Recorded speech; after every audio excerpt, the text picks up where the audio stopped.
चीन ने अमेरिका में अपने यात्री विमानों पर रोक पर ऐतराज जताया। अमेरिका ने एक दिन पहले चीन की 4 एयरलाइन कंपनियों के यात्री विमानों के 16 जून से अमेरिका आने पर रोक लगाने का फैसला लिया, जिसके बाद चीन ने इस पर आपत्ति जताई। महाराष्ट्र के पूर्व सीएम देवेंद्र फडणवीस ने मुख्यमंत्री उद्धव ठाकरे को एक खत लिखा और कोरोना वायरस के मामलों पर काबू पाने के लिए टेस्ट बढ़ाने की मांग की। जयपुर की होम्योपैथी यूनिवर्सिटी के डॉक्टरों ने कोरोना वायरस के कुछ मरीजों को होम्योपैथी की दवाई से ठीक करने का दावा किया। ये मरीज सवाई मानसिंह अस्पताल में भर्ती थे। रिकवरी रेट बहुत फास्ट रही और मरीज कंपैरेटिवली जल्दी नेगेटिव हुए, तो ये एक बड़ा अचीवमेंट होम्योपैथी के लिए रहा। छत्तीसगढ़ के धमतरी में रिहायशी इलाकों में घुसे हाथियों के एक झुंड ने कई घरों और फसलों को नुकसान पहुंचाया।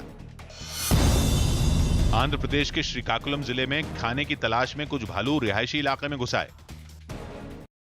हर तरह के लोन की ईएमआई से लोगों को राहत देने वाले आरबीआई के मोरेटोरियम पर सुप्रीम कोर्ट ने नाराजगी जताई।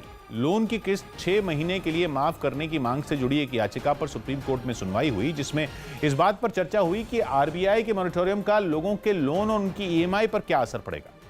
कोर्ट को बताया गया कि 6 महीने के लिए ईएमआई पर मिलने वाली राहत की वजह से लोगों की ईएमआई मोरेटोरियम खत्म होने के बाद बढ़ सकती है, क्योंकि इन 6 महीनों के दौरान बकाया कर्ज पर ब्याज और उस पर चक्रवृद्धि ब्याज दर यानी ब्याज पर ब्याज लगता रहेगा, जो लोगों की ईएमआई में जोड़ दिया जाएगा।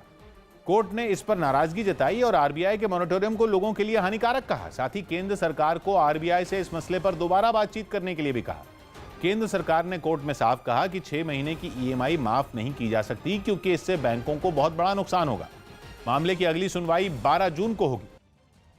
8 जून से खुल रहे मॉल, होटल, रेस्टोरेंट और धार्मिक स्थलों के लिए केंद्र सरकार ने दिशा निर्देश जारी कर दिए हैं। इसके मुताबिक मंदिरों में प्रसाद नहीं बांटा जाएगा। हाथों से प्रसाद देने के साथ पवित्र जल देने के लिए भी मनाही है। साथ ही मूर्ति और पवित्र किताब को छूने के लिए भी मना किया गया है। वहीं मॉल में एयर कंडीशनर को 24 डिग्री सेल्सियस से कम ना करने का आदेश भी दिया गया है। मॉल में गेमिंग सेक्शन, बच्चों के खेलने की जगह और सिनेमा हॉल बंद रहेंगे। फूड कोर्ट और रेस्टोरेंट में बैठने की क्षमता 50% ही रखनी होगी। रेस्टोरेंट में एक ग्राहक के जाने के बाद सीटों को जरूरी रूप से सैनिटाइज करना होगा। सरकार के आदेश के मुताबिक कंटेनमेंट जोन में सभी धार्मिक स्थल, शॉपिंग मॉल्स, ऑफिस और होटल बंद रहेंगे और सिर्फ कंटेनमेंट जोन के बाहर इनको खोलने की इजाजत होगी।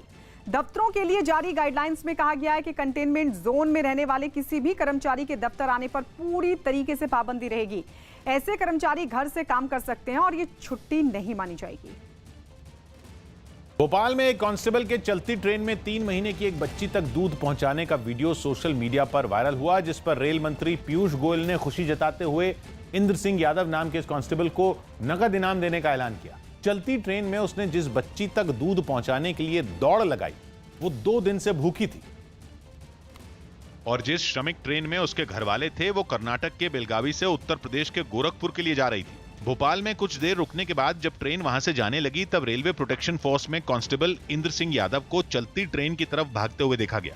उसके एक हाथ में राइफल और दूसरे हाथ में दूध का पैकेट भी नजर आया। दौड़ लगाकर कांस्टेबल इंद्र सिंह यादव ने किसी तरह उस बच्ची तक दूध पहुंचाया, जो 2 दिन से ट्रेन में सफर की वजह से भूखी थी। मुझे भोपाल में इंद्र यादव जी ने मेरी मदद की। उन्होंने मुझे दूध दिया। मेरी बच्ची को 3 महीने की मेरी बच्ची है, उनका बहुत बहुत शुक्रिया। रेल मंत्री पीयूष गोयल ने इस घटना पर खुशी जताते हुए कांस्टेबल की तारीफ की और उसे नकद इनाम देने का भी